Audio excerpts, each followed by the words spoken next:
Break के बाद एक बार फिर आपका स्वागत है। मैं हूं आपके साथ रविंद्र सिंह। बात होगी बजट की और इस बजट से सभी को काफी उम्मीदें भी हैं, लेकिन उससे पहले आपको बड़ी खबर बता दें। बजट से पहले शेयर बाजार में तेजी देखने को मिली है। 15 पैसे मजबूत है, मजबूती के तौर पर रुपया खुला है। सेंसेक्स में 250 अंकों से ज्यादा की बढ़त दर्ज की गई है। निफ्टी में 200 से ज्यादा अंकों की बढ़त दर्ज की गई है। तो ये एक अच्छी खबर हो सकती है। आपको बता दें, सेंसेक्स में 250 अंकों से ज्यादा की बढ़त यहां पर देखने को मिली है और इस पर भी नजर बनी रहती है। शेयर मार्केट से लेकर हर चीज पर, हर बिंदु पर नजर बनाए रखेंगे। लेकिन फिलहाल जो बजट की बात है, निर्मला सीतारमण पहुंच चुकी है वहां पर और अब से कुछ ही देर में अगर देखा जाए तो जिस पल का हमको इंतजार है कि भाई क्या ये बजट उम्मीदों का बजट होगा, क्या इस बजट में वो सारी बातें होंगी कि जिसको लेकर एक किसान सोचता है, एक युवा सोचता है। क्या इस बजट में रोजगार की बात होगी? क्या कारपोरेट सेक्टर को इससे मिलने वाला है? क्या अनऑर्गेनाइज सेक्टर को इससे मिलने वाला है? सबकी उम्मीदें जरूर टिकी हैं इस छोटे से पिटारे पर, जिसमें भारत सरकार बहुत सारे बिंदुओं पर चर्चा के बाद, मंथन के बाद यहां तक पहुंची और अब उस पल का इंतजार कि आखिर ये बजट जो है लोगों का बजट बनाएगा या फिर बजट बिगाड़ेगा, इसको देखना है। और बड़ी खबर इस वक्त आपको बता दें, संसद भवन पहुंच चुकी हैं वित्त मंत्री निर्मला सीतारमण और बजट को लेकर जो उम्मीदें हैं वो इसके बाद क्या उम्मीदें पूरी होंगी निर्मला सीतारमण से देखना होगा। राष्ट्रपति ने बजट को फिलहाल मंजूरी औपचारिक रूप से दे दी है। इस वक्त की बड़ी खबर आपको बता दें, राष्ट्रपति से केंद्रीय वित्त मंत्री निर्मला सीतारमण ने मंजूरी ले ली है और ये औपचारिकता जो होती है उसको पूरा करते हुए अब आगे ये प्रक्रिया बढ़ते हुए धीरे धीरे करके ये धड़कने बढ़ाते हुए हर वर्ग का धड़कने बढ़ाएगा ये बजट। और उम्मीदों का बजट कहलाएगा या नहीं, ये तो हम जैसे जैसे चर्चा को आगे बढ़ाएंगे ये अपने आप साफ होता जाएगा। और जैसे जैसे ये जो बैग खुलेगा, जिसको छोटे बैग के तौर पर लाल कलर का जो आपको इस वक्त दिखाई दे रहा है वित्त मंत्री के हाथों में, जब ये खुलेगा तो इसमें क्या कुछ लेकर आएगा, इस पिटारे में क्या कुछ होगा, इसको भी हमें समझना होगा। कितना उम्मीदों पर खरा उतरेगा किसानों को, क्योंकि लंबी जद्दोजहद किसान करते रहे हैं और उनकी उम्मीदें हमेशा बजट पर टिकी रहती हैं कि क्या जो देश का अन्नदाता है उसको कुछ मिलने वाला है या नहीं मिलने वाला है। तो कुल मिलाकर महत्वपूर्ण ये बजट इसलिए भी हो जाता है क्योंकि नरेंद्र मोदी सरकार के दूसरे कार्यकाल का यह आखिरी बजट होगा। तो 2024 के भी ये संकेत अपने आप में दे रहा है कि ये रास्ता तय करेगा 2024 के लिए, यानी इसको राजनीतिक बजट के तौर पर भी कुछ लोग कह रहे हैं कि हम देख सकते हैं अहम बजट है। इसके बाद जो बजट आएगा उसके लिए ये कहा जा सकता है कि जो अगला बजट है वो वोट ऑफ अकाउंट, यानी एक छोटा बजट के तौर पर देखा जाता है। लेकिन इस बजट से काफी उम्मीदें हैं। इस बजट में बहुत कुछ जो उम्मीदें लगाई गई हैं वो कितनी पूरी होंगी, इसको हम जरूर यहां पर समझना चाहेंगे। आप देख सकते हैं सीधी तस्वीरें, सदन में पहुंच चुकी हैं निर्मला सीतारमण वित्त मंत्री के तौर पर और ये नरेंद्र मोदी सरकार के दूसरे कार्यकाल का उम्मीदों भरा बजट होगा या उम्मीदें थोड़ा सा यहां पर टूटती हुई नजर आएंगी, ये देखना होगा। लेकिन सरकार ने स्पष्ट किया है, जिस तरह की बात कही है कि सबके हितों को ध्यान में रखते हुए साथ ही अंतर्राष्ट्रीय स्तर पर भारत की जो एक मजबूत साख बनती जा रही है वो यूं ही नहीं बन रही, क्योंकि कुछ मंथन किया गया है, कुछ सख्त कदम उठाए गए हैं जिसके चलते हमने जो वैश्विक स्तर पर अपनी एक जगह बनाई है वो मजबूती इस बात को दर्शाती है कि हमने इस बात का ध्यान रखा है कि अंतर्राष्ट्रीय स्तर पर भारत को कहां पर लाकर खड़ा करना है। लेकिन विपक्षी दलों के भी अपने सवाल रहते हैं, थोड़ा तीखे सवाल होते हैं, उनका जवाब देना भी कई बार मुश्किल हो जाता है। हर व्यक्ति को संतुष्ट नहीं किया जाता। जब आप पक्ष में होते हैं तो आपके सामने मजबूरियां होती हैं, लेकिन आप जब विपक्ष में होते हैं तो वही मजबूरियां आपके लिए एक सवाल बनकर सामने आती हैं, तब आप जनता के हित की बात करते हैं। तो सवाल और जवाब का ये सिलसिला भी हम शुरू करेंगे। ये सीधी तस्वीरें आप देख सकते हैं, इस पिटारे का हम इंतजार कर रहे हैं, जिसके खुलने का हम इंतजार कर रहे हैं, क्योंकि इसमें पूरे देश की अर्थव्यवस्था जुड़ी है, इसमें पूरे देश की उम्मीदें टिकी हैं। और जैसे ही ये खुलेगा उसके बाद एक एक करके जिन बिंदुओं को दर्शाया जाएगा, जिन बिंदुओं के बारे में बताया जाएगा, कितना मंथन हुआ है उन अधिकारियों के द्वारा जिनको इस बजट को बनाने में लगाया गया है, चाहे नीति आयोग हो, चाहे मंत्रालय हो। तो बजट पर चर्चा रहती है और हम सवेरे से इसीलिए बैठ जाते हैं, जैसे अक्सर इलेक्शन में बैठते हैं, ऐसे ही ये चूंकि बजट की बात होती है तो हम एक एक कर ये समझने की कोशिश करते हैं। स्टूडियो में दो खास मेहमान हमारे साथ जुड़े हुए हैं। राजेंद्र यादव राष्ट्रीय अध्यक्ष हैं भारतीय किसान संगठन के और मनोरंजन मोहंती हमारे साथ जुड़े हैं जो कि चार्टर्ड अकाउंटेंट हैं। दोनों के अनुभव को हम साझा करते हैं, क्योंकि किसानों के लिए उम्मीदों का बजट कहा जाता है। लेकिन पहले हम मनोरंजन के पास जाएंगे, उनसे समझने की कोशिश करते हैं क्या ये बजट उम्मीदों भरा होने वाला है। आपके मुताबिक क्या कहना चाहेंगे, और पिछले बजट से कितना इतर हो सकता है? कुछ कमियां रह गई हों, इसको दूर करने की कोशिश की जाएगी, या लगता है कि पीछे का जो गणित था उसी को संभालने की कोशिश की जाएगी?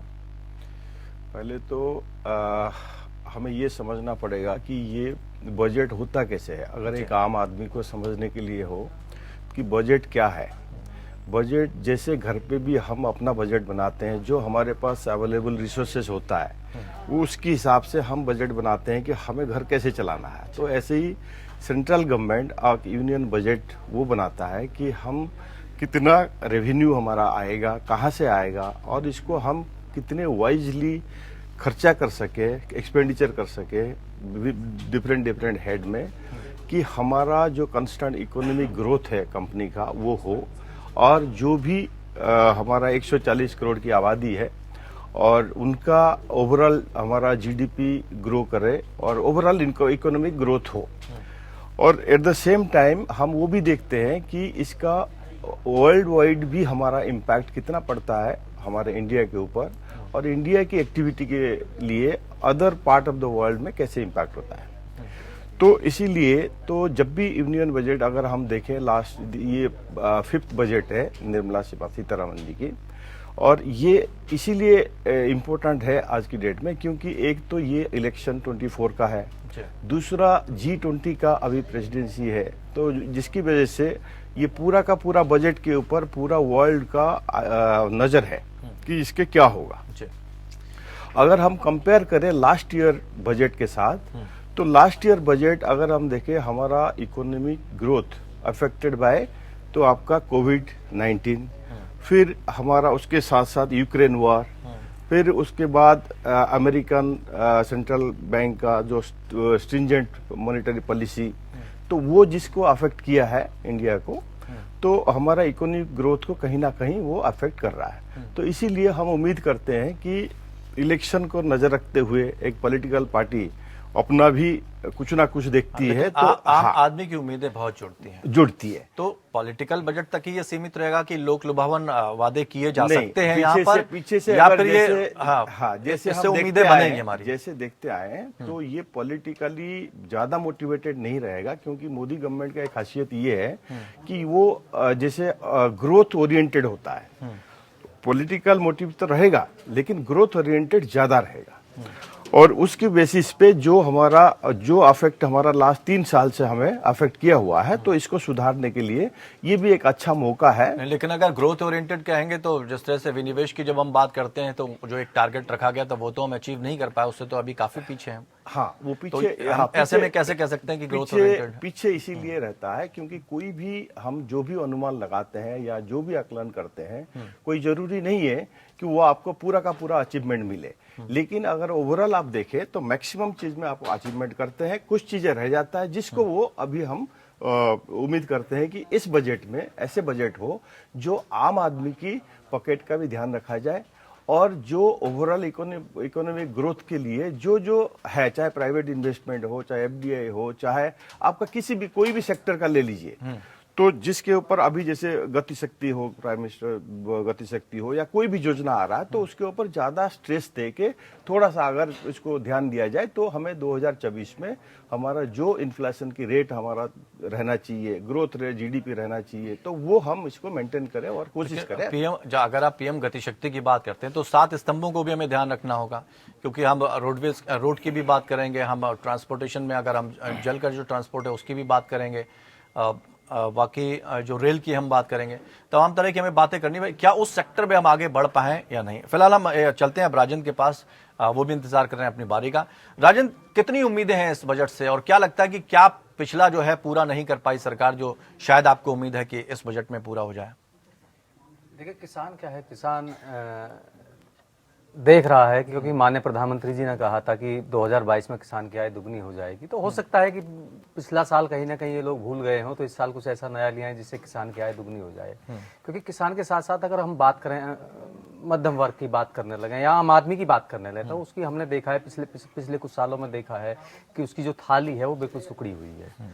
हम तो सिर्फ यही देखते हैं कि किसान की क्या कहते हैं आय दुगनी हो, आम आदमी की क्या कहते हैं थाली जो है वो बड़ी हो, लेकिन जब पीएम किसान निधि की बात आती है, जो वो टारगेट 11,000 करोड़ का लेकर चले थे या 11 करोड़ का लेकर चले थे, तो वो उन्होंने पूरा किया है। तो ऐसे में आप कैसे कह सकते हैं कि पूरा नहीं हुआ?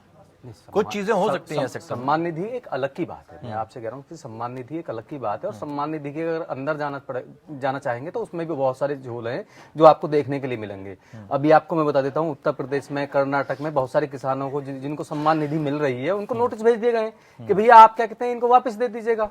तो उनके साथ क्या सम्मान क्या अपमान, वो तो आप देख सकते हैं कि सम्मान किया जा रहा है या उनका अपमान किया जा रहा है। ऐसी कोई चीज नहीं है, वो तो सिर्फ कागजों में दिखाया जा रहा है, कागजों में बताया जा रहा है कि साहब हमने जो है अपना क्या कहते हैं वो टारगेट जो अचीव कर लिया, वो पूरा कर लिया है हम लोगों ने।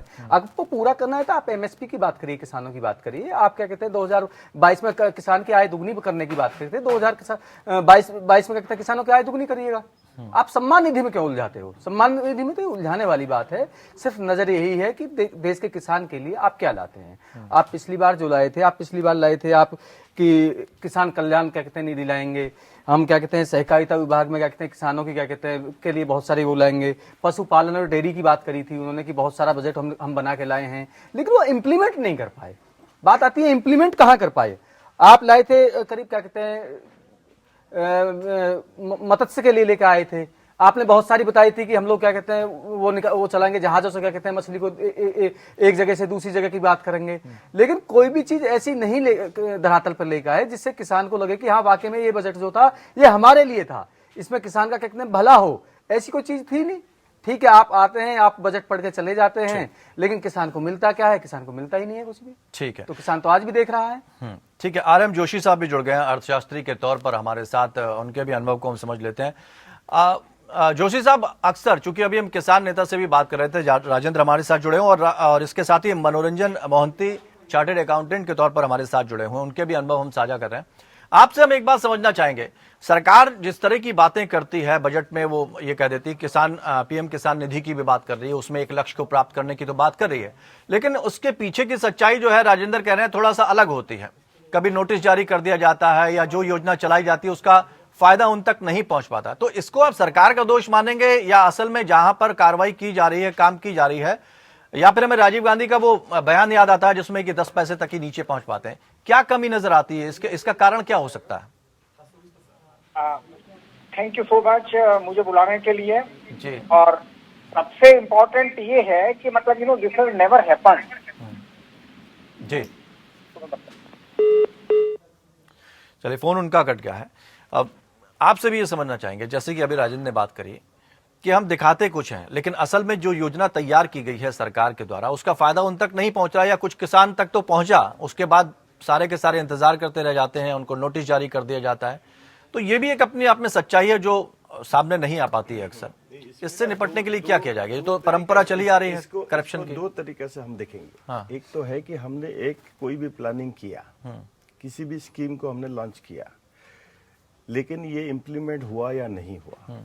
लेकिन हमें अगर इसको बारीकी से देखें कि हमारा जो मैंने बताया अभी थोड़ी देर पहले कि ग्रोथ के लिए हम जैसे चाहे मल्टी मोड ट्रांसपोर्टेशन हो या थोड़ा सा आपको रुकना चाहेंगे। बड़ी खबर आ रही है, शेयर बाजार की शानदार शुरुआत यहाँ पर हुई है। बजट से पहले शेयर बाजार की ये शुरुआत देखी गई है और लोगों में खुशी की बात है। यहाँ पर लोग जरूर यहाँ पर खुश हो रहे हैं क्योंकि शेयर बाजार की तरफ नजरें भी टिकी रहती हैं। बीच बीच में चर्चा के साथ साथ जो बड़ी खबर हम टॉस करेंगे उससे भी आपको रूबरू करवाते रहेंगे, और इसके साथ साथ बजट के जो बिंदु हैं जो आप जिनसे जुड़े रहते हैं, आपका जिनसे सरोकार होता है, उनसे भी आपको रूबरू कराएंगे। 17,762 के पार निफ्टी पहुंच चुका है।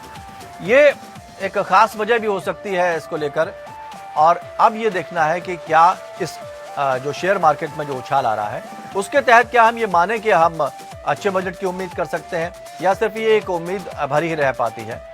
देखा जाता है कि सेंसेक्स में एक लंबी उछाल देखी जाती है। 397 अंकों की यहाँ पर उछाल अभी तक देखी गई, जो आप अपने टेलीविजन स्क्रीन पर देख रहे हैं। जो आंकड़ा अभी हम आपको बता रहे हैं, राजनाथ सिंह भी सदन पहुंच गए हैं, सीधी तस्वीरें आपको दिखा रहे हैं इस वक्त। और वहां पर एक एक करके सभी नेता पहुंचते रहेंगे और जब ये बजट पेश किया जाएगा तो कितना उम्मीदों भरा होगा ये हमें देखना होगा। मनोरंजन मोहंती हम वही बात कह रहे थे कि हकीकत से बहुत परे हकीकत बहुत अलग होती है जो चीजें आप सामने लाकर दिखाते हैं, या फिर असल में जिन योजनाओं को हम लागू करते हैं उसके बीच में कहीं ना कहीं करप्शन नाम का एक वर्ड आ जाता है जो लोगों तक योजनाओं को पहुंचने नहीं देता। सच्चाई क्या है इसकी? जो मैं अभी बोल रहा था कि अभी आप समझिए कि डिजिटाइजेशन क्या है। अभी हम आधार पैन इसको जो इंटरकनेक्टेड करके जो डिजिटाइजेशन के लिए ज्यादा जा रहे हैं वो किस लिए है? वो इसीलिए है कि हम डायरेक्टली जो करप्शन लेवल है इसको कम करके डायरेक्ट बेनिफिशियरी तक पहुंचे। तो ये सब जो इंफ्रास्ट्रक्चर डेवलपमेंट हो रही है, चाहे आप किसी भी सेक्टर का ले लीजिए, ये इसी का ही रीजन है कि हम कोई भी स्कीम सोचे या इम्प्लीमेंट करें तो वो डायरेक्ट बेनिफिशियरी तक हम पहुंचे, और जिसमें हम लगभग आज कामयाब है। अगर आप ई पेमेंट हम आएंगे आपके पास। RM जोशी अर्थशास्त्री के तौर पर हमारे साथ जुड़े हैं और इसके साथ ही विनोद जुनेजा जो पूर्व उप प्रबंधक हैं बैंक ऑफ राजस्थान, वो भी हमारे साथ जुड़े हैं। दोनों का स्वागत करते हैं। जोशी साहब की आवाज कट गई, हम उनसे थोड़ा सा सवाल जवाब कर लें क्योंकि 10:30 बजे उन्हें किसी और डिबेट में भी जाना है, फिर वापसी होगी तो हम आगे चर्चा उनसे बढ़ाएंगे। जोशी साहब हम यही कह रहे थे कि हकीकत से बहुत परे होती है योजनाएं। जब हम बात करते हैं कि हम किसानों का हित करने वाले हैं लेकिन असल में वो किसानों तक पहुंच नहीं पा रही होती है ठीक से, जिसमें पहले के प्रधानमंत्री भी हुए हैं वो भी इस तरह की बातें करते रहे, लेकिन इनसे निपटा कैसे जाएगा? अगर हम डिजिटल वर्ल्ड की भी बात करते हैं कि हम डिजिटाइज हो गए हैं, तब भी तो बात तो वही है कि मानव त्रुटि या मानव तो उसमें दिखाई देगा कि कैसे हमने क्या काम किया है, बड़ा चढ़ा कर दिखा दे, उसमें क्या दिक्कत? नहीं, आप देखिए कि पहले जब राजीव गांधी ने कहा था और आज की स्थिति के अंदर जमीन आसमान का अंतर है, क्योंकि इंडिया के अंदर जो डिजिटल ट्रांसफर हम जो पेमेंट्स का कर रहे हैं और जिस तरह का हमने डिजिटल ट्रांसफर किया है तो पैसा सीधा किसान के खाते में पहुंचने लगा है। और इसके अंदर आप देखिए हमने एक बहुत बड़ी योजना जो किसान सम्मान निधि में हम 6,000 रुपए लगभग उनको ट्रांसफर करते हैं। इस बार ये भी है कि उम्मीद है कि शायद और थोड़ा ये 8,000 हो या ना हो पता नहीं, बट यार डायरेक्ट सब्सिडी का ट्रांसफर हो रहा है। और उसके बाद में ऐसा नहीं है, देखिए अर्थव्यवस्था तब बढ़ेगी जब कस्टमर के हाथ में पैसा आएगा स्पेंडिंग के लिए, और पैसा अर्बन एरिया में नहीं, मेजर पैसा आना चाहिए रूरल एरिया में। तो रूरल एरिया में पैसा आने के जो काम किए हैं उसका निश्चित रूप से असर पड़ा है।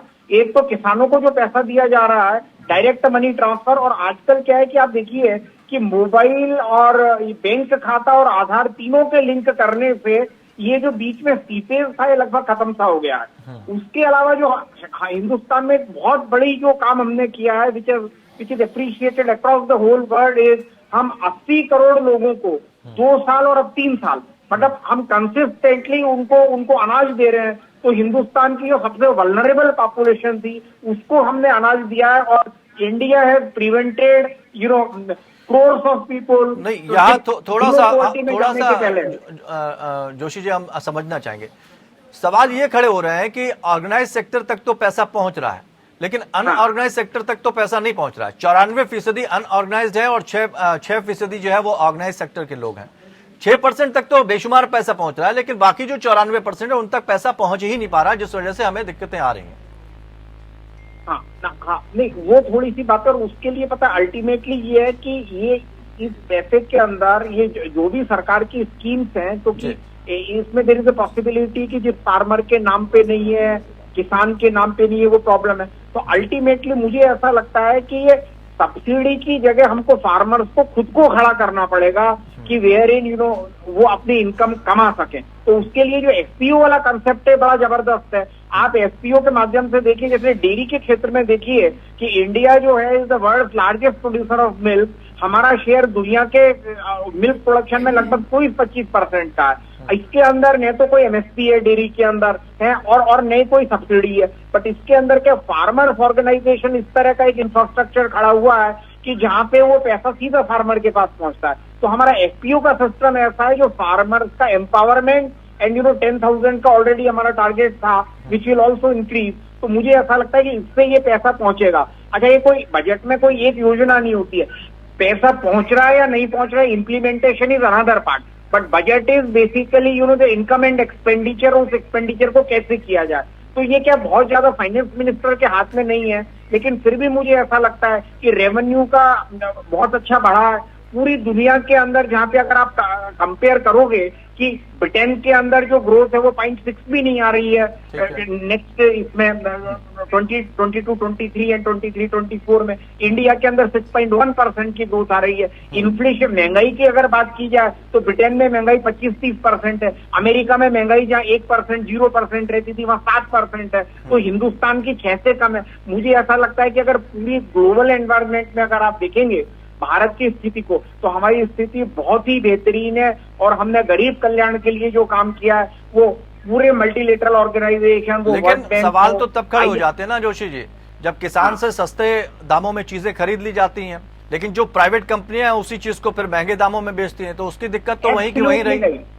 Absolutely right. यही एक सबसे बड़ी बात है कि फार्मर मान लो जैसे हमारे कर्नाटक में टमाटर 4 रुपए में खरीदता है तो दिल्ली में वो टमाटर 100 रुपए में बिकता है। तो जो गैप जो है वो बीच में लॉजिस्टिक्स का है, गैप जो है मिडिल मैन का है।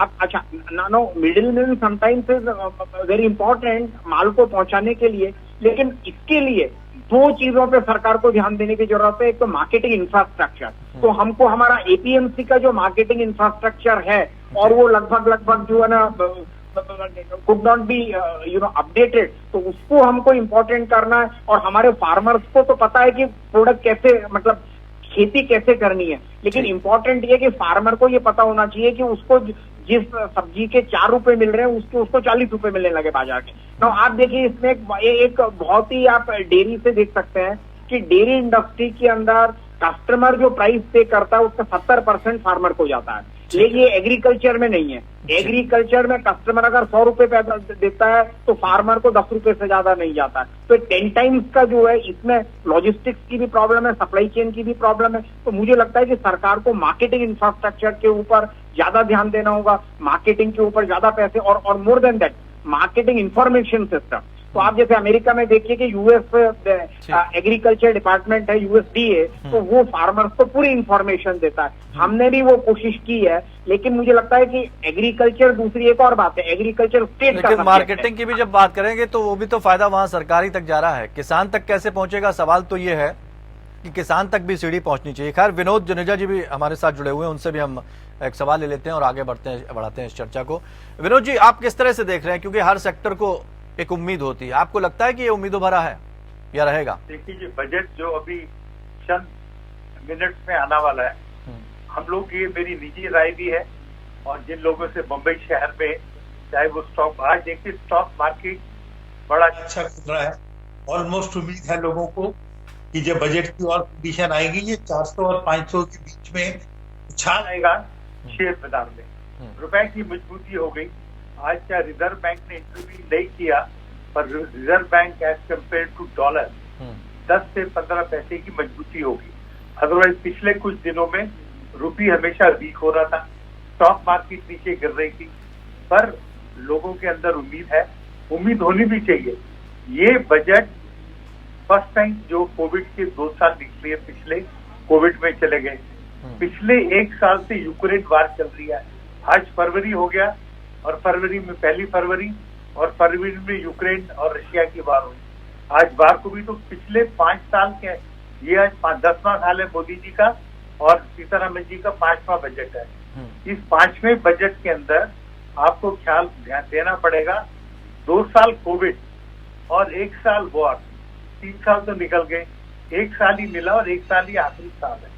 तो इसको मद्देनजर रखते हुए बैकग्राउंड के अंदर मैं समझता हूं कि ये बजट से हमें बहुत आशाएं हैं, चाहे वो एसएमई इंडस्ट्रीज हो, किसान हो।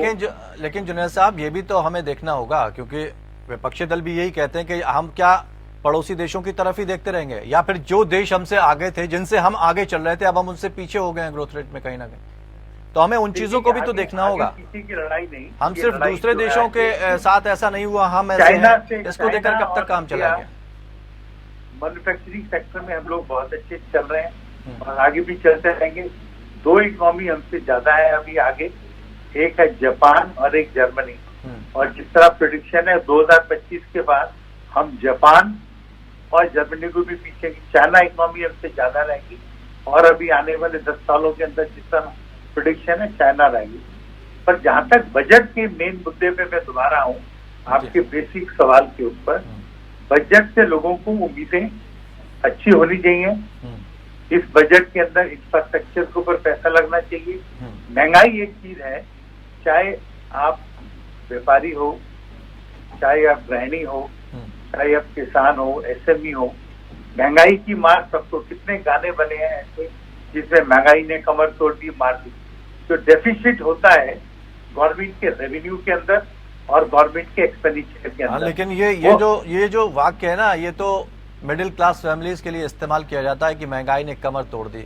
अगर हायर सोसाइटी की बात करें या जो बिजनेसमैन बड़े हैं उनकी बात नहीं होती, छोटे व्यापारी हैं उनकी कहीं ना कहीं कमर टूटती है। राकेश मोहन जोशी जी, आपका बहुत बहुत शुक्रिया। चूंकि हमें पता है आपको कहीं जाना भी है, जिस वजह से मैं आपको थोड़ा सा पहले छोड़ रहा हूँ। यहाँ एक छोटा सा ब्रेक का भी वक्त है, ब्रेक के बाद जब हम वापस लौटेंगे तो इस चर्चा को आगे बढ़ाएंगे, कुछ और किसानों की बात सुनेंगे क्योंकि किसान नेता हमारे साथ मौजूद हैं, उनको क्या क्या कमियां नजर आई और हम बिंदुवार उनसे उम्मीदों को समझने की कोशिश करते हैं।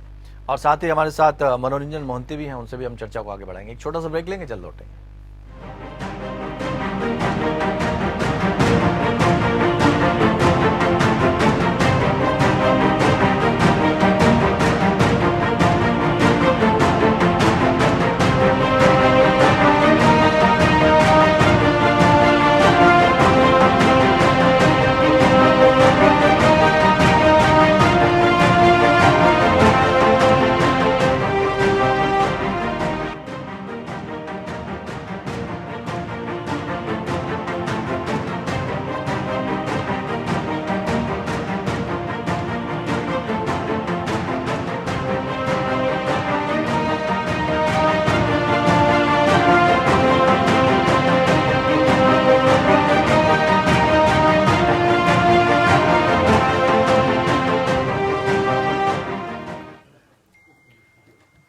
ब्रेक के बाद एक बार फिर आपका स्वागत है। इंतजार, क्या ये होगा आम आदमी का बजट, किसान का बजट, युवाओं का बजट, सबकी उम्मीदें अपनी अपनी हैं।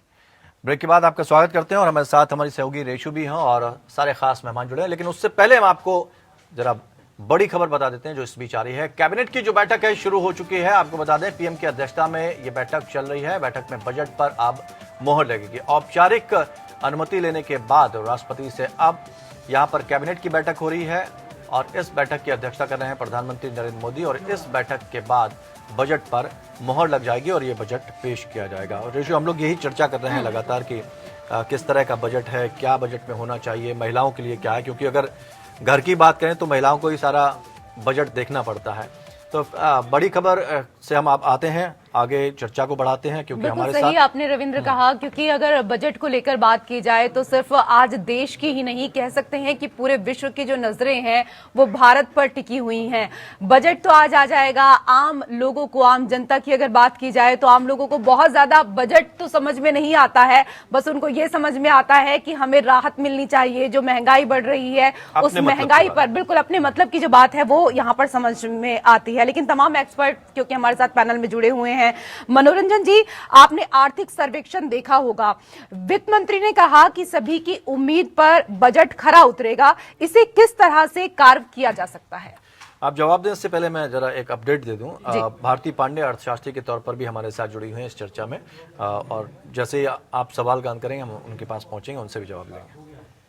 दोबारा सवाल पूछिए। बिल्कुल, मेरा सवाल आपसे ये था कि आपने आर्थिक सर्वेक्षण देखा होगा। वित्त मंत्री ने कहा कि सभी की उम्मीद पर बजट खरा उतरेगा। इसे किस तरह से कार्य किया जा सकता है? हाँ, सबसे पहले तो इस सेंटेंस को हम गहराई से समझें कि इसका अर्थ तो यही है कि हम सबसे पहले तो हमारा दिमाग वहीं चला जाता है कि 2024 का इलेक्शन पे, और उसके लिए हम जो एक मिडिल क्लास फैमिली या मिडिल अर्नर जो है वो जो उम्मीद करता है कि आज की डेट में जो इनके जो परचेजिंग पावर है वो ज़्यादा टैक्स जाने की वजह से वो परेशान है, तो वो चाहते हैं कि जो बेसिक कुछ चीज़ें मैं बताता हूँ। तो बेसिक एग्जेम्पशन लिमिट है, सब चाहते हैं कि वो 2.5 लाख से 2014 में तय हुआ था तो एटलीस्ट वो बढ़ के एक मिनिमम 5 लाख का हो जाए।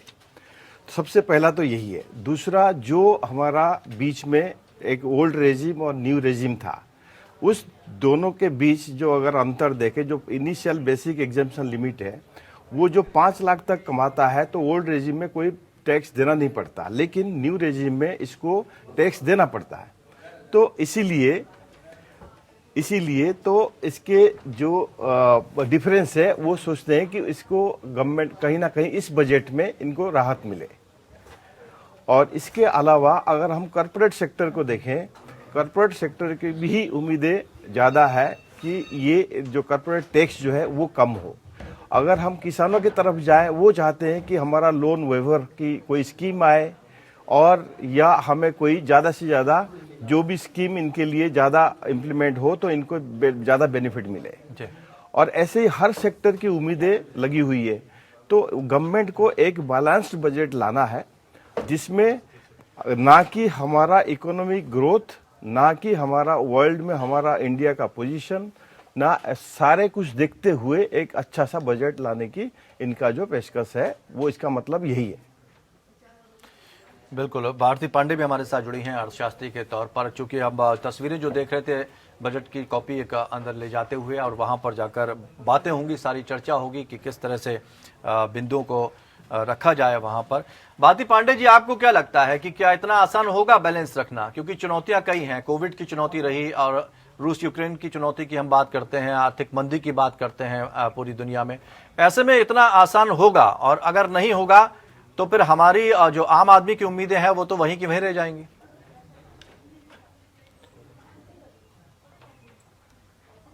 तो आपको ऐसे में क्या लग रहा है कि क्या चुनौतियां हैं, बेसिकली मोटी मोटी चुनौतियां क्या हैं सरकार के सामने? भारती जी, जो 2023-24 का बजट है, सरकार के स्तर पर दो बातों को बैलेंस करना बहुत जरूरी है। एक तो ये है कि चूंकि 2024 का चुनाव था, तो इस प्रकार की जो प्रजातांत्रिक व्यवस्था है उसमें घोषणाएं सरकार को, क्योंकि अगला जो बजट होगा वो पूर्ण बजट होगा। सरकार के पास भी मौका है वो अपन घोषणा है, उसको लोग तो अपन ऐसा कहूँ कि आम जनता के हित की है, तो शायद सरकार को पड़ेगी। इस करके जो सेक्टर है, क्षेत्र है, शिक्षा का क्षेत्र, चाहे स्वास्थ्य का क्षेत्र हो और चाहे और अगर किसी भी तरफ को कम करना सामने सबसे जरूरी है। और इस प्रकार से बजट जो है एक यहाँ पर सामाजिक क्षेत्र को करना होगा सरकार को। दूसरी तरफ सरकार को विकास के लिए जो व्यक्तिगत व्यय है उसको भी बढ़ाना पड़ता। और जहां तक बैलेंस की फिस्कल डेफिसिट जिसमें होता है, राजस्व का होता है, वो तौर पर अगर हमको करना है, अभी चलना है। और वो मैं दूसरी बात कहना चाहती हूँ जी, बहुत नहीं है, थोड़ा सा आपकी आवाज में दिक्कत आ रही है भारती पांडे जी, हम उसको सही कराने की कोशिश करते हैं। राजेंद्र, किसानों की तो हम बात करते हैं, सोचते भी रहते हैं और समझने की कोशिश भी करते हैं, लेकिन हर बार किसान ये कहता है कि हम ठगे से रह गए। मोटी मोटी बात बताइए कि ये नुकसान हुआ है आपको, और यहाँ पर उन चीजों को आना चाहिए। ये बिंदु पिछली बार थे, ये बिंदु इस बार नहीं है। पिछली बार इन्होंने बिल्कुल सरल से कह दिया कि साहब नहीं देखो, उम्मीद हम उनका रिपोर्ट देखने के बाद कैसा होना चाहिए था, कैसा है, ये हम बता देंगे। अब तो जो जैसा कि राष्ट्रपति जी का अभिभाषण हुआ उसमें तो कुछ नहीं दिखा है। देखेंगे अब उनका जलवा इसमें बजट में क्या है, उसके बाद देखेंगे। इकोनॉमिक सर्वे जैसा आया सर, इकोनॉमिक सर्वे जो आया है उसमें क्या नहीं देखेंगे। ये देखो, सारी चीजें डिटेल चीजें मिलने के बाद ही मैं उसको रिएक्ट कर सकता हूँ, या मेरे पार्टी की ओर से हम रिएक्ट कर सकते हैं। बगैर मिले बोलना उतना उचित भी नहीं रहेगा। अच्छा लगा सर, आज आप बाइट दिए। तो मल्लिकार्जुन खड़गे, राष्ट्रीय अध्यक्ष कांग्रेस पार्टी के, उम्मीदें कांग्रेस को बहुत हैं इनसे, लेकिन वो अपनी प्रतिक्रिया यहाँ पर दे रहे थे कि अभी हम इंतजार कर रहे हैं जब वो बजट सामने आएगा तब हम उसके बारे में कोई बात रखेंगे। राजेंद्र अपनी बात पूरी करिए, फिर हम जुनेजा जी के मैं पास फिर वहीं से आता हूँ कि जो भी खेती कार्य में यंत्र क्या कहते हैं उपयोग में लाए जाते हैं, और जैसे हमारे कीटनाशक हैं और हमारे क्या कहते हैं खाद हैं, बीज हैं, सब पे तो आपने क्या कहते हैं जीएसटी लगा दिया, फिर हमें आपने राहत कहाँ दी? कि हम देखते हैं, हमें भी उम्मीद है कि ये जो आपने जीएसटी के दायरे में हमारे जो यंत्र लाए हुए हैं, इनको आप जीएसटी से कम मुक्त तो करो, किसान को कुछ तो राहत दो। एक तरफ तो आप बड़ी बड़ी बातें करते हो कि भाई ठीक है, हमने क्या कहते हैं आपके लिए बहुत सारी क्या कहते हैं योजनाएं लाए, योजना लाने तक की बात आप करते हो, उसके बाद जो कहते हैं बाउंडेशन लगाते हो, उसके बाद जो आप कहते हैं प्रतिबंध लगा देते हो, वो प्रतिबंध में क्यों किसानों को बांधते हो? किसानों को की आप फसल की बात करो कि भाई अच्छी जगह बिकेगी, मंडियों में क्या कहते हैं बहुत अच्छी व्यवस्था बनेगी। आप देख सकते हैं कहीं भी क्या कहते हैं उसको जब फसल बेचने की बात आती है तो फसल बेचने के लिए किसान को कोई भी ऐसी सुविधा नहीं मिल पाती, बेचारा लाइन में लगा हुआ है। अभी आपने देखा होगा पीछे की खाद के लिए क्या कहते हैं कितनी लंबी लंबी पूरे देश के अंदर लाइन लगी रही।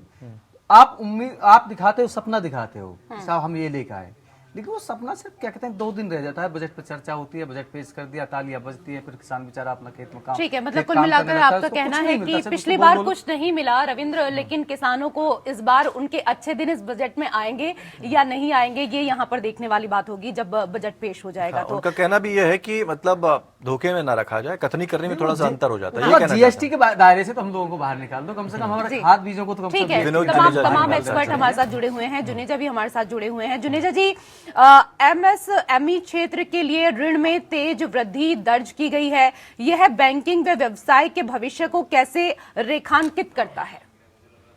देखिए, जहां तक आपने ये स्मॉल, मीडियम, लार्ज और बाकी जो कॉटेज इंडस्ट्रीज है या मार्जिनल इंडस्ट्रीज है, इस बजट के अंदर उन लोगों को बहुत उम्मीदें हैं।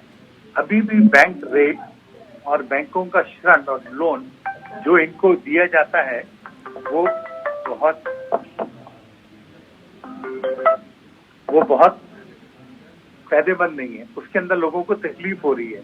आज चाहे नाबार्ड हो, which is the official agency for giving the loan to the banking, उसके अंदर भी परेशानी है। और इस बजट से सबको यही उम्मीद है कि ज्यादा राहत मिलेगी, ज्यादा बेनिफिट मिलेगा, रेट ऑफ इंटरेस्ट कम होगा, कोलेटरल हर एक लोन के ऊपर आजकल हर एक का रहता है कि आप हमें श्योरिटी दीजिए, कोलेटरल दीजिए, बैकग्राउंड कर दिए, उसकी लिमिट में कोई इजाफा होगा और कुछ टैक्स, स्पेशल टैक्स बेनिफिट दिए जाएं जो एसएमईज के अंदर नहीं है।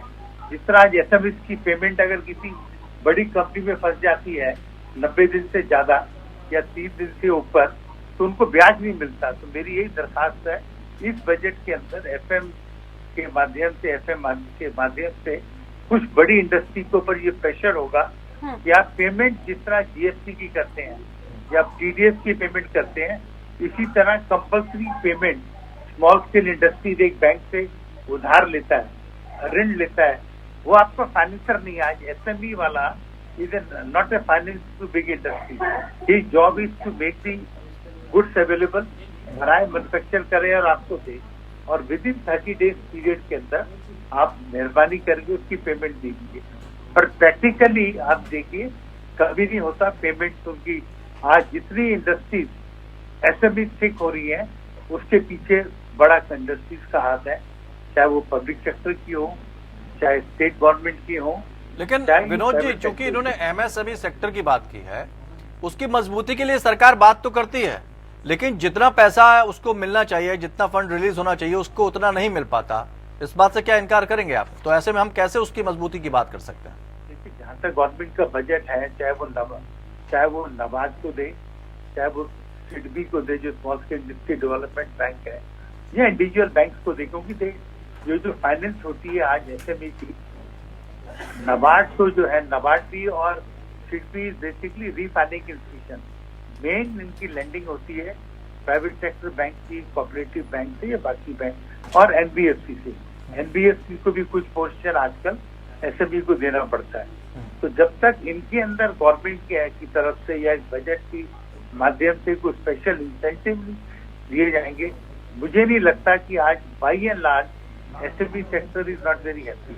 उनको ये लगता है सब बातें हैं, अल्टीमेटली कुछ आता नहीं। हमारा रिस्क, हमारी आज कोई एसएमई बैंक में लोन देने जाता है तो हमेशा उसके दिमाग में ये रहता है मेरे पास श्योरिटी क्या होगी, प्लांट एंड मशीनरी क्या है, लैंड बिल्डिंग क्या है, आज मैं पर्सनल गारंटी के पेपर साइन करूंगा, कल लोन में डिफॉल्ट हो जाए, एनपीए हो जाए, तो मेरे ऊपर एकदम बात बन जाएगी, मुझे डीआरटी के अंदर डेट रिकवरी ट्रिब्यूनल, एनसीएलटी सब जगह जाना पड़ेगा। तो जी बिल्कुल। और रविंद्र, ये तो यहाँ पर एमएसएमई सेक्टर को लेकर बात हुई और कहते हैं ना कि सबकी उम्मीदों में सबकी उम्मीदें यहाँ अगर बजट को लेकर बात की जाए, जैसे कि अभी आपने कहा महिलाओं को लेकर, क्योंकि महिलाओं के ऊपर रसोई का जो भार है वो होता है, उनको सबसे ज्यादा अगर चिंता होती है तो अपनी रसोई की होती है, साग सब्जियां उनको लेकर आनी होती हैं। इसके साथ ही अगर स्टूडेंट को लेकर बात की जाए तो छात्रों का, क्योंकि हम प्रतिक्रिया भी लगातार यहाँ पर सुन रहे थे, उनका कहना था कि हमारे लिए ये बजट जो है वो खास होना चाहिए।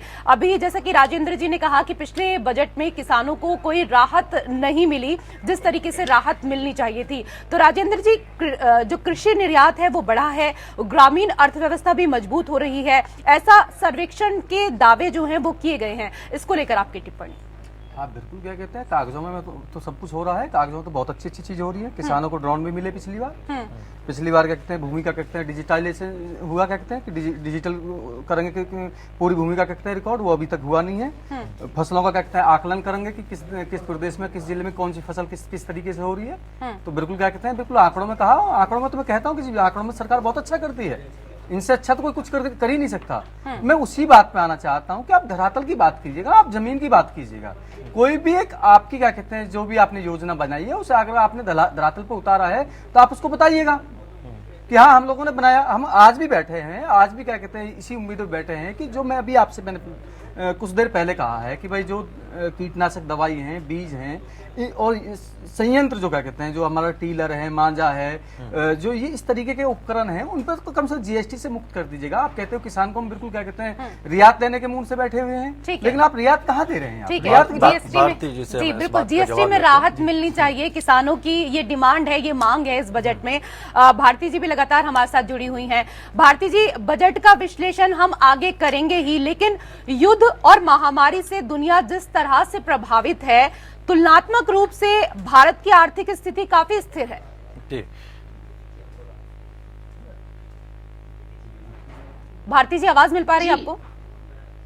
जी जी, पैंडेमिक के जो सिचुएशन थी उसके पश्चात देखिए भारत की जो ग्रोथ है वो 2021 में है 7.1 करीब रही, और जो है और जो इस तरह अभी पार्टी सर्वेक्षण में आकलन किया गया है वो 2022 में 22 में और 22-23 में इसके ग्रोथ रेट को लगभग 1.0 है। तो इस प्रकार से देखा जाए तो भारत की काफी अच्छी रही है। और बजट में तीनों फ्रंट देखा जाए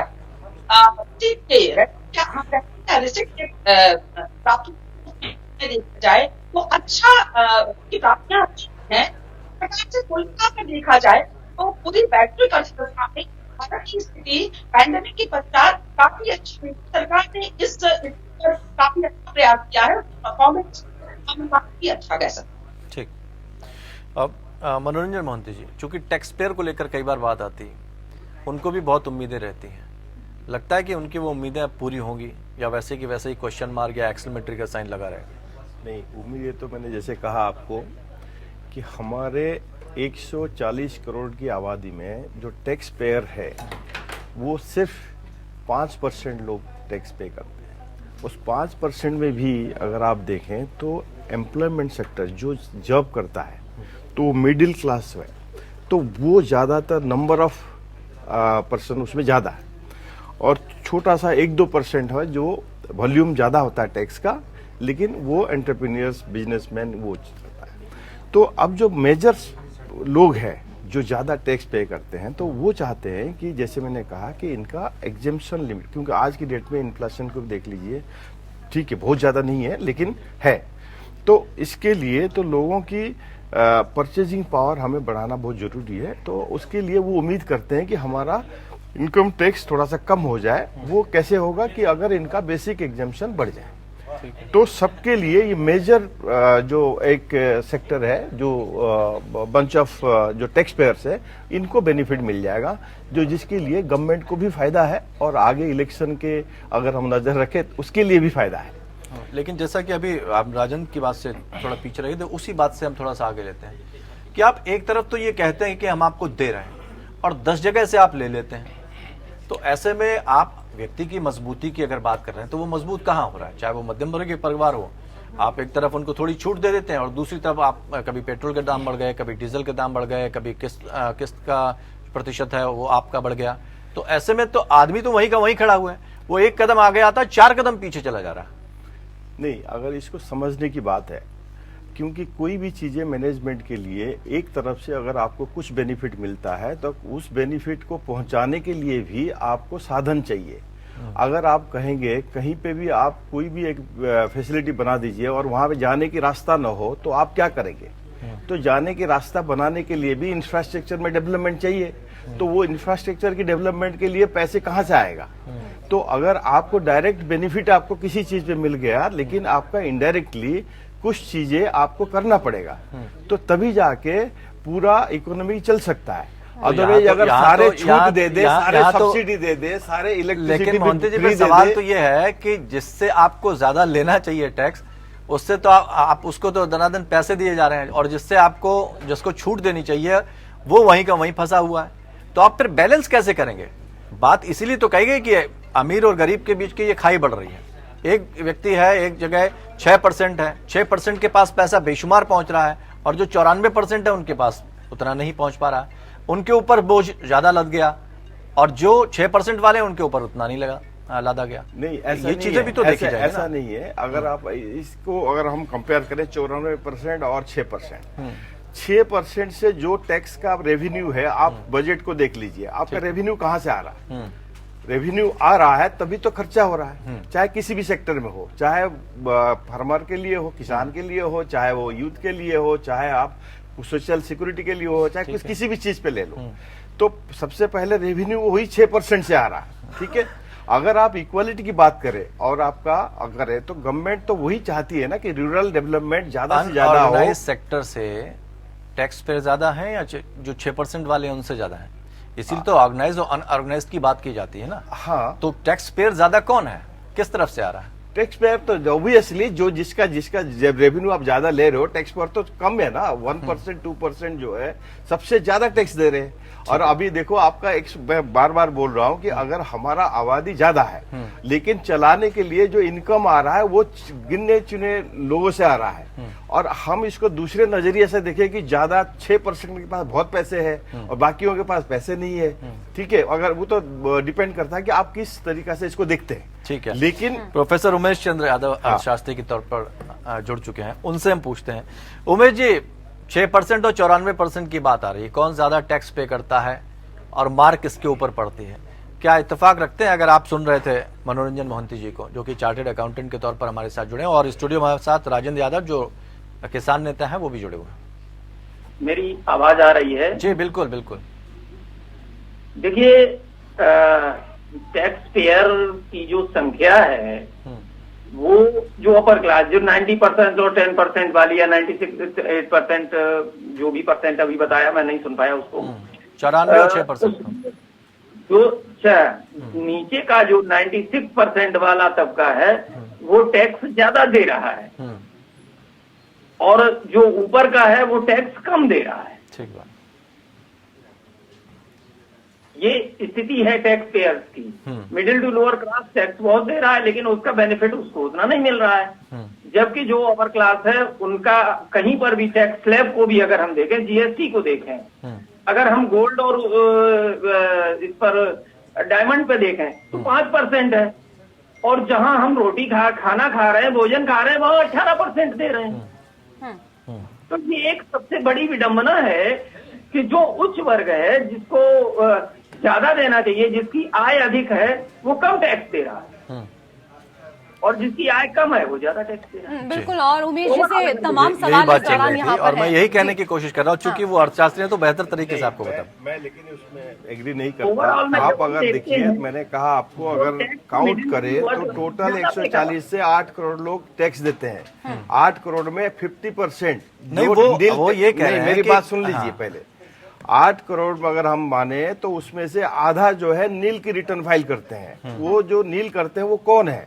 जो इनकम टैक्स लिमिट से कम है। ठीक है। और बाकी जो आधा रहे उसमें से मैक्सिमम जो नंबर है, नंबर डेफिनेटली जो जब कर रहा है, तो वो सवाल वो है ही नहीं ना सर। हाँ, नहीं, आप सवाल बता तो रहे हैं ना, सवाल टैक्स ये कौन दे रहा है है? कि टैक्स कौन पे ज्यादा वही करता मैं है, कह रहा हूं जिनको ना। फायदा मिलना चाहिए उन तक फायदा क्यों नहीं पहुंच रहा नहीं, फायदा- और जो ज्यादा जिनके पास पैसा है उनको आप ज्यादा छूट दे रहे हैं।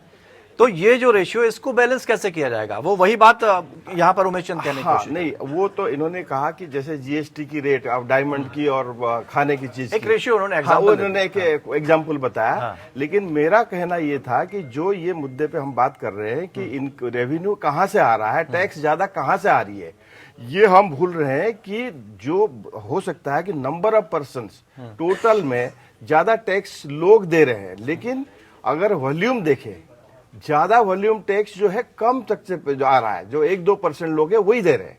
बाकी जो अगर मैंने आंकड़ा बताया ना, 8 करोड़ से 4 करोड़ छोड़ दीजिए, 4 करोड़ बचता है। एक अर्थशास्त्री के तौर पर वो कह रहे हैं। मेरी सुन लीजिए, 1 करोड़ लोग दे रहे हैं ज्यादा टैक्स वॉल्यूम, और बाकी 3 करोड़ जो है जो एम्प्लॉयमेंट में है उनके लिए वो टैक्स तो दे रहे हैं, बहुत लोग दे रहे हैं, लेकिन वॉल्यूम देखें तो उनका वॉल्यूम कम है। ठीक है, तो पूछ लीजिए ना उमेश जी, आप सहमत हैं मनोरंजन जी की बातों से? मनोरंजन जी की बात, देखिए आंकड़े जो कह रहे हैं वो अलग चीज है, लेकिन जब हम ओवरऑल टैक्स पे जाते हैं जी। तो जीएसटी, डायरेक्ट टैक्स, इन सभी को जोड़ के जब हम देखते हैं तो जो मिडिल टू लोअर क्लास है वो टैक्स ज्यादा दे रहा है।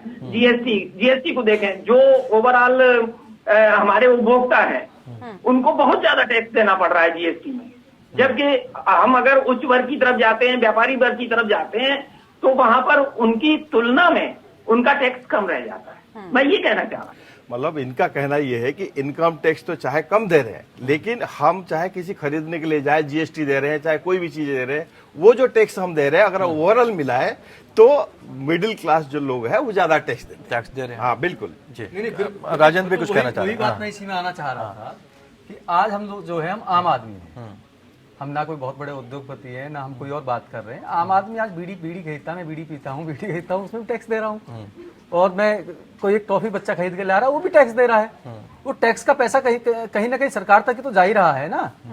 तो सरकार, आम आदमी क्यों टैक्स नहीं दे रहा है? उससे भी अगर नीचे जाना चाहें कि अगर एक जो भीख मांगकर अपना काम चलाता है वो भी अगर माचिस लेने जा रहा है तो उसको भी टैक्स पे करना पड़ता है। ऑब्वियसली टैक्स तो देखो सबको देना पड़ रहा है। तो अभी बजट क्या है आप देखो ना, बजट 3 टाइप की होती है। एक तो बैलेंस बजट होता है, एक सरप्लस होता है, एक डेफिसिट होता है। ठीक है। तो ठीक है, ये 3 टाइप बजट में हम डेफिसिट में हमेशा बजट जाता ही है। क्यों जाता है? क्योंकि आपके पास अगर भरपूर पैसे हो ना तो आप काम करना छोड़ देंगे, घर बैठेंगे। लेकिन सेम जो है वो भी एप्लीकेबल है हर मतलब गवर्नमेंट के लिए भी।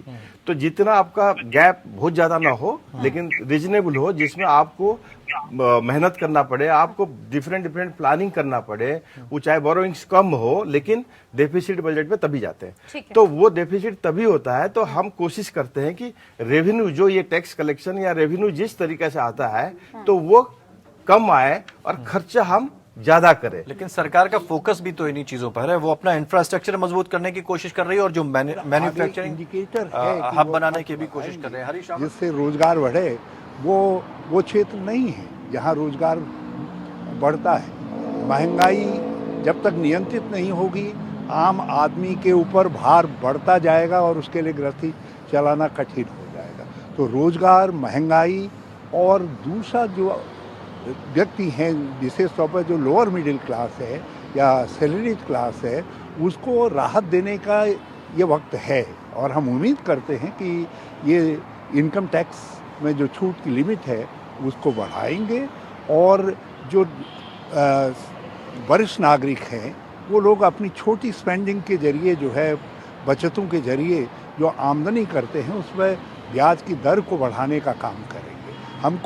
हम उम्मीद करते हैं कि ये एजुकेशन और स्वास्थ्य के क्षेत्र में स्पेंडिंग बढ़ाएंगे, लेकिन उस क्षेत्र में बढ़ाने का कोई इंडिकेटर इकोनॉमिक सर्वे में नहीं दिखाई दे रहा है। और डिस्पैरिटी है, असमानता है, उसको भरने का तो इनका कोई इरादा ही नहीं है। केवल शंक्वाकार तरीके से वृद्धि पर विश्वास करते हैं ताकि अडानी बचे और उनके सहयोगी बचें।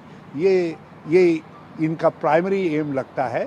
जब तक आप हॉरिजेंटल आपकी स्कीमें जो है समांतर रूप से लोगों को लाभ नहीं पहुंचाएंगी तो देश मजबूत नहीं होगा। लेकिन सर जो मुख्य आर्थिक सलाहकार से 6.8 रखते हुए कह रहे हैं कि एक संभावना है यहाँ पर और लोगों को उम्मीद है, उम्मीदें पूरे करने का ये सही वक्त है। अगर सरकार कुछ इस पे खास करती है तो निश्चित तौर पर जिनकी उम्मीदें जुड़ी हुई हैं इस बजट से वो पूरी होती नजर आएंगी। रविंद्र, और महंगाई में राहत की हर कोई इस दौरान यहाँ पर बात करता हुआ नजर आ रहा है, चाहे यहाँ विपक्ष को लेकर बात की जाए या फिर आम जनता को लेकर बात की जाए। उमेश जी, वैश्विक प्रतिस्पर्धा की दृष्टि से सर्वेक्षण के निष्कर्ष कैसे हैं? इसमें बजट की भूमिका कितनी महत्वपूर्ण होगी? देखिए, जो सर्वेक्षण दे रहे हैं उसमें जो प्रतिस्पर्धा हम कर रहे हैं, प्रतिस्पर्धा में तो हमारे आंकड़े बड़े अच्छे दिखा रहे हैं कि अन्य विकसित देश जो हैं और अविकसित देश हैं, जैसे नाइजीरिया भी था, उसके विकास के लिए भी हम आप सीधी तस्वीरें देख सकते हैं इस वक्त सदन से। बजट कुछ ही देर में पेश किया जाएगा और जो उम्मीदें हैं, जब खुलेगा ये पिटारा तो क्या क्या उम्मीदें लेकर आएगा, क्योंकि उम्मीदें सबकी टिकी हैं और इसी बात को लेकर हम चर्चा भी यहां पर कर रहे हैं।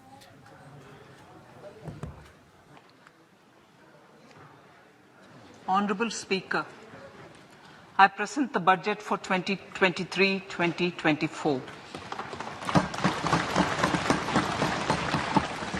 This is the first budget in Amrit Kal. This budget hopes to build on the foundation laid in the previous budget and the blueprint drawn for India at 100. We envision a prosperous and inclusive India in which the fruits of development will reach all sections and citizens, especially our youth, women, farmers, OBCs, scheduled castes and scheduled tribes. In the 75th year of our independence, the world has recognized the Indian economy as a bright star. Our current year's economic growth is estimated to be at 7%. It is notable that this is the highest among all the major economies. This is in spite of the massive slowdown globally caused by COVID-19 and the war. The Indian economy is therefore on the right track and despite a time of challenges, heading towards a bright future. Today, as Indians stand with their head held high and the world appreciates India's achievements and successes, we are sure that elders who had fought for India's independence will, with joy, bless us in our endeavors going forward as well. Our focus on wide-ranging reforms and sound policies implemented through Sabka Prayas, resulting in Jan Bhagidari and targeted support to those in need, helped us perform well in trying times. India's rising global profile is because of the several accomplishments. Unique world-class digital public infrastructure, example Aadhaar, CoWIN and UPI. COVID vaccination drive in unparalleled scale and speed. Proactive role in frontier areas such as achieving the climate-related goals, Mission Life and National Hydrogen Mission. During the COVID-19 pandemic, we ensured that no one goes to bed hungry with a scheme to supply free food grains to over 80 crore persons for 28 months. Continuing our commitment to ensure food and nutritional security, we are implementing from 1st January 2023 a scheme to supply free food grain to all Antyodaya and priority households for the next 1 year. Under PM Garib Kalyan Anna Yojana, the entire expenditure of about 2 lakh crore will be borne by the central government. In these times of global challenges, the G20 presidency gives us a unique opportunity to strengthen India's role in the world economic order.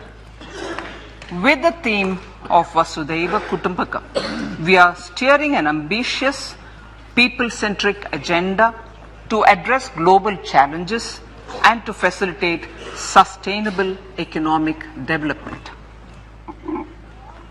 The government's efforts since 2014 have ensured for all citizens a better quality of life and life of dignity.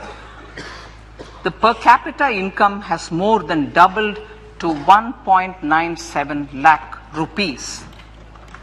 In these 9 years, the Indian economy has increased in size from being 10th to 5th largest in the world.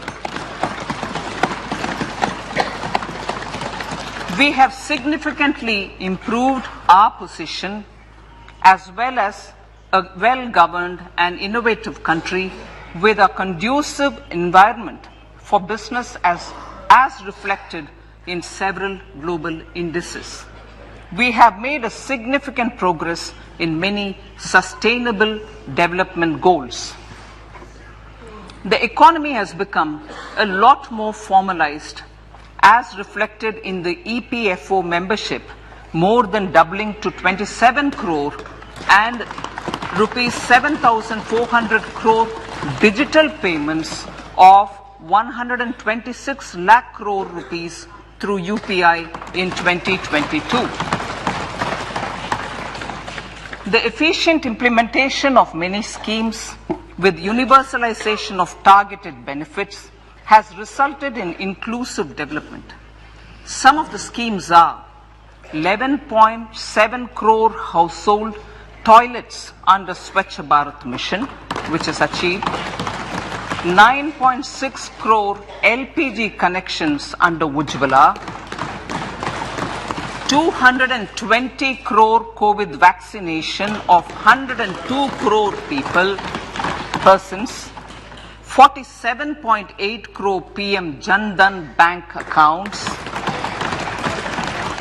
insurance cover for 44.6 crore persons under PM Suraksha Bima and PM Jeevan Jyoti Yojana, and cash transfer of 2.2 lakh crores of rupees to 11.4 crore to over 11.4 crore farmers under PM Kisan Samman Nidhi.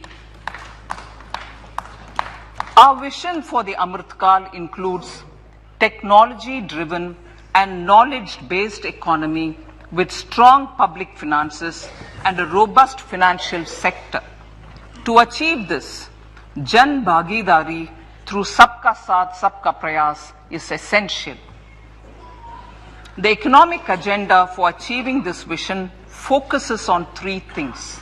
First, facilitating ample opportunities for citizens, especially the youth, to fulfill their aspirations. Second, providing strong impetus to growth and job creation. And third, strengthening macroeconomic stability. To service these focus areas in our journey to India at 100, we believe that the following 4 opportunities can be transformative during Amrit Kal. Economic empowerment of women. Deen Dayal Antyodaya Yojana National Rural Livelihood Mission has achieved remarkable success by mobilizing rural women into 81 lakh self-help groups. We will enable these groups to reach the next stage of economic empowerment through formation of large producer enterprises or collectives, with each having several thousand members and managed professionally. They will be helped with raw materials supply and for better design, quality, branding and marketing of their products. Through supporting these policies, they will be enabled to scale up their operations to serve the large consumer markets as has been the case with the several startups growing into unicorns. PM Vishwakarma Kaushal Samman, PM Vikas. For centuries, traditional artisans and craftspeople who work with their hands using tools have brought renown for India. They are generally referred to as Vishwakarma. The art and the handicraft created by them represents the true spirit of Atmanirbhar Bharat. For the first time, a package of assistance for them has been conceptualized. The new scheme will enable them to improve the quality, scale, and reach of their products, integrating them with the MSME value chain. The components of this scheme will include not only financial support, but also access to advanced skill training, knowledge of modern digital techniques, and efficient green technologies, brand promotion, linkage with local and global markets, digital payments, and social security. This will greatly benefit the scheduled castes, scheduled tribes, OBCs, women, and people belonging to the weaker sections. Tourism. The country offers immense attraction for domestic as well as foreign tourists. There is a large potential to be tapped in tourism. The sector holds huge opportunities for jobs and entrepreneurship for youth in particular. Promotion of tourism will be taken up on mission mode with active participation of states, convergence of government programs, and public-private partnerships. Green growth. We are implementing many programs for green fuel, green energy, green farming, green mobility, green buildings, and green equipment, and policies for efficient use of energy across various economic sectors. These green growth efforts help in reducing carbon intensity of the economy and provides for large-scale green job opportunities.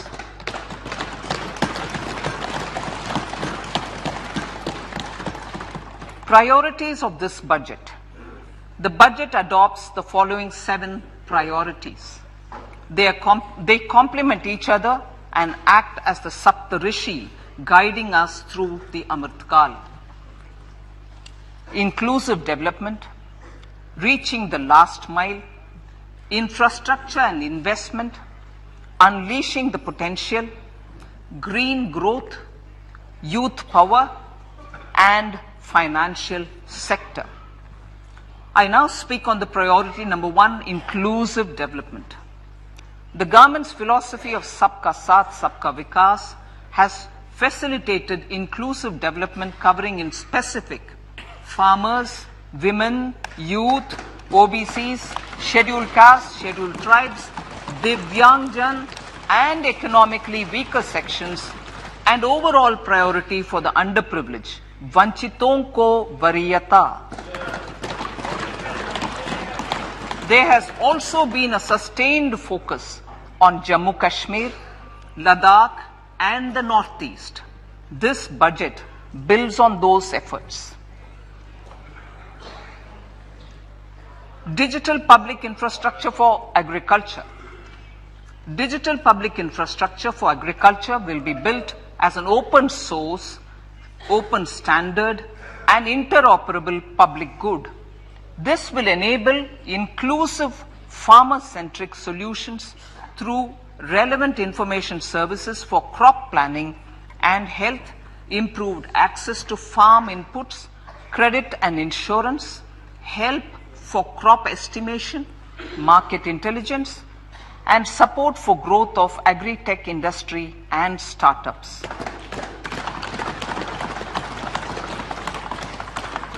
An agriculture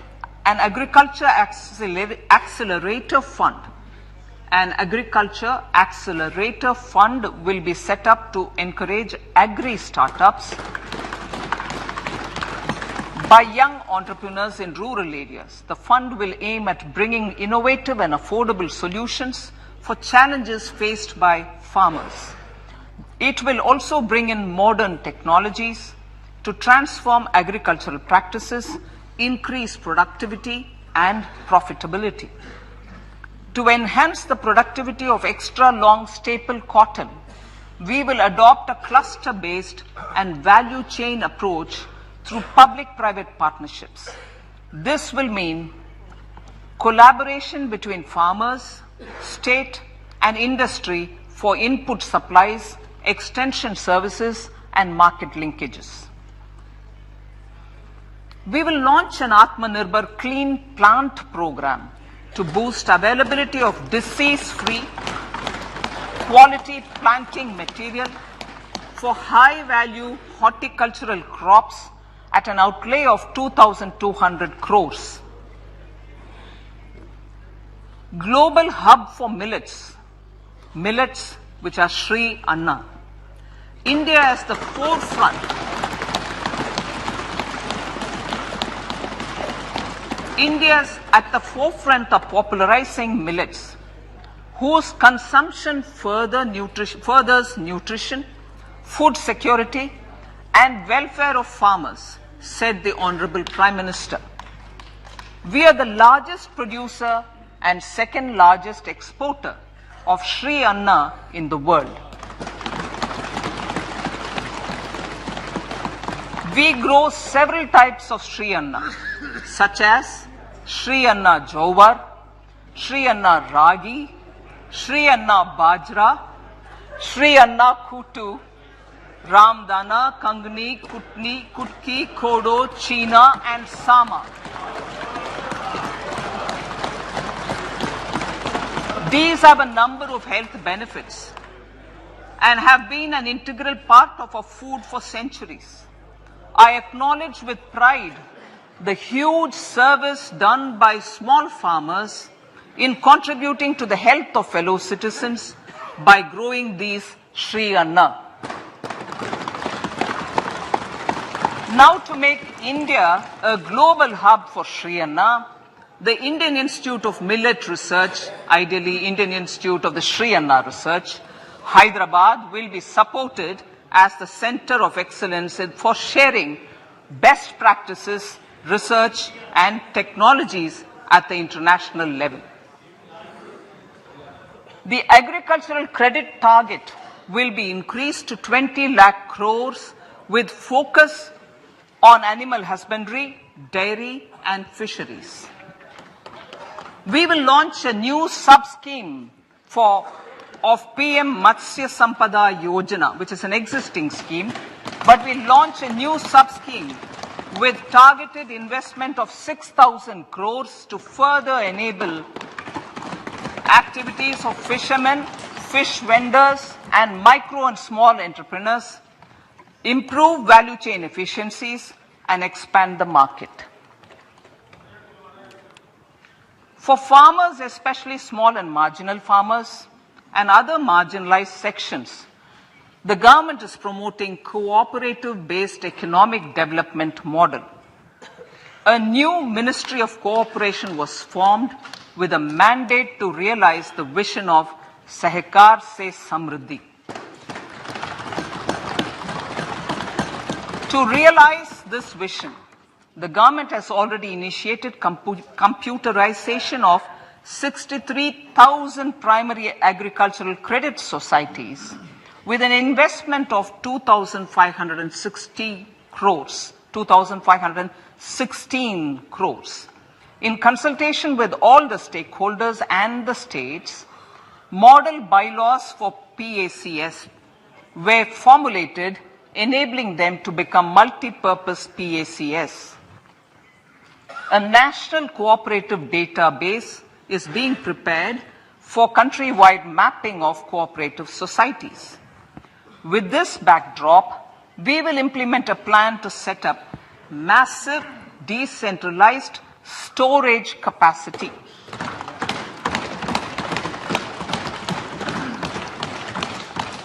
This will help farmers store their produce and realize remunerative prices through sale at appropriate times, The government will also facilitate setting up of a large number of multi-purpose cooperative societies, primary fisheries societies, and dairy cooperative societies in uncovered panchayat and villages in the next 5 years.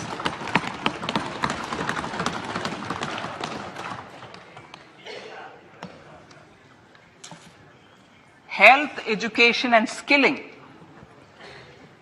157 new nursing colleges will be established in co-location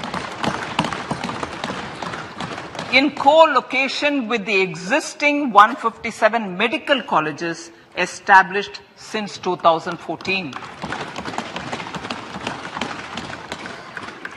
A mission to eliminate sickle cell anemia by 2047 will be launched. It will entail awareness creation, universal screening of 7 crore people in the age group of 0 to 40 years in affected tribal areas, and counseling through collaborative efforts of central ministries and state governments. Facilities in select ICMR labs, Indian Council for Medical Research Labs, will be made available for research by public and private medical college faculty and private sector R&D teams for encouraging collaborative research and innovation. A new program to promote research and innovation in pharmaceuticals will be taken up through centers of excellence. We shall also encourage industry to invest in research and development in specific priority areas. Dedicated multidisciplinary courses for medical devices will be supported in existing institutions to ensure availability of skilled manpower for futuristic medical technologies, high-end manufacturing and research. Teachers training. Teachers training will be re-envisioned through innovative pedagogy, curriculum transaction, continuous professional development, dipstick surveys, and ICT implementation. The District Institute of Education and Training will be developed as vibrant institutes of excellence for this purpose.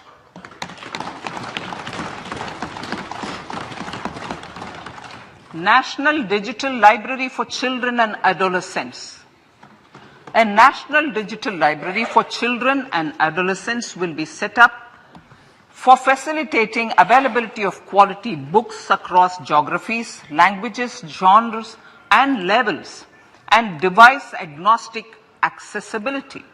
States will be encouraged to set up physical libraries for them at panchayat and ward levels and provide infrastructure for accessing the national digital library resources. Additionally, to build a culture of reading and to make up for pandemic time learning loss, the National Book Trust, the Children's Book Trust, and other sources will be encouraged to provide and replenish non-curricular titles in regional languages and in English to these physical libraries. Collaboration with NGOs that work in literacy will also be a part of this initiative to inculcate financial literacy.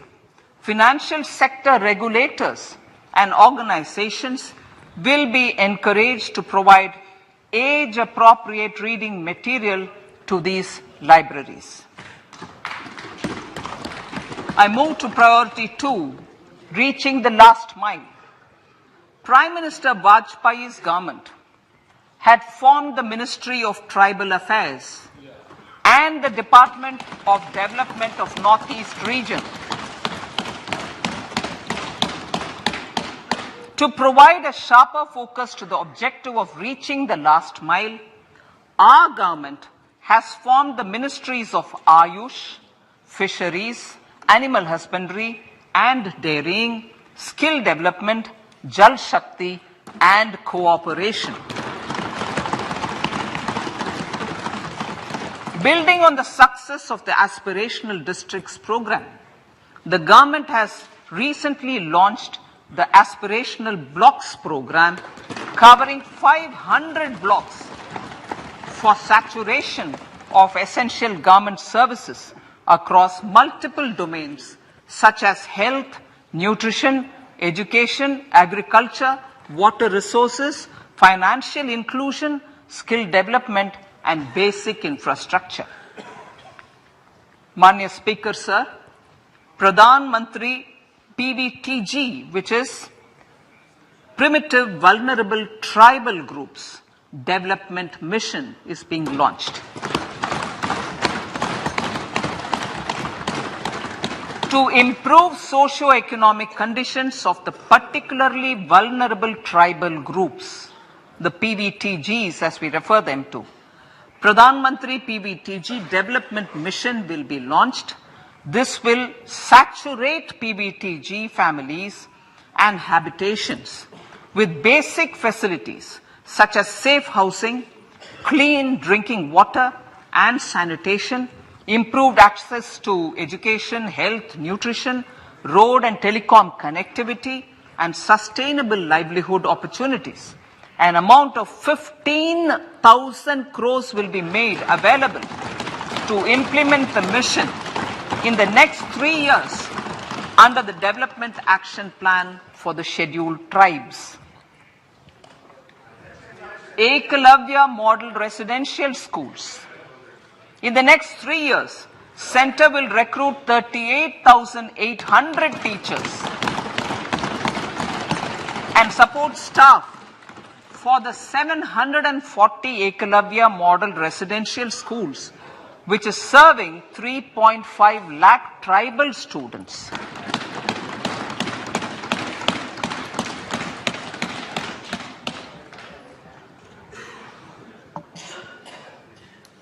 In the drought-prone central regions of Karnataka, central assistance of 5,300 crore will be given to Upper Bhadra project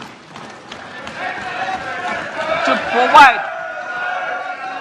provide sustainable micro irrigation and filling up of surface tanks for drinking water. PM Awas Yojana. The outlay for PM Awas Yojana is being enhanced by 66% to over 79,000 crores.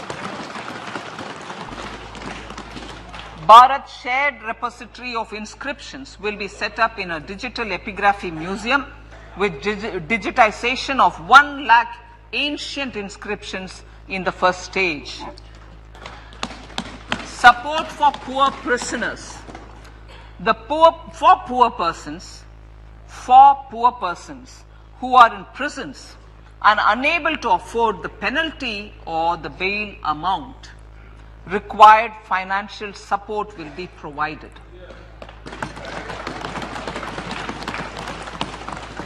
Priority number 3, infrastructure and investment.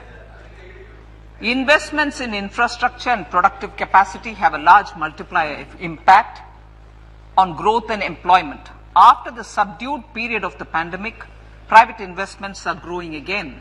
The budget takes the lead once again to ramp up the virtuous cycle of investment and job creation. Honorable Speaker, sir, the capital investment outlay is being increased steeply for the 3rd year in a row by 33% to 10 lakh crores, which would be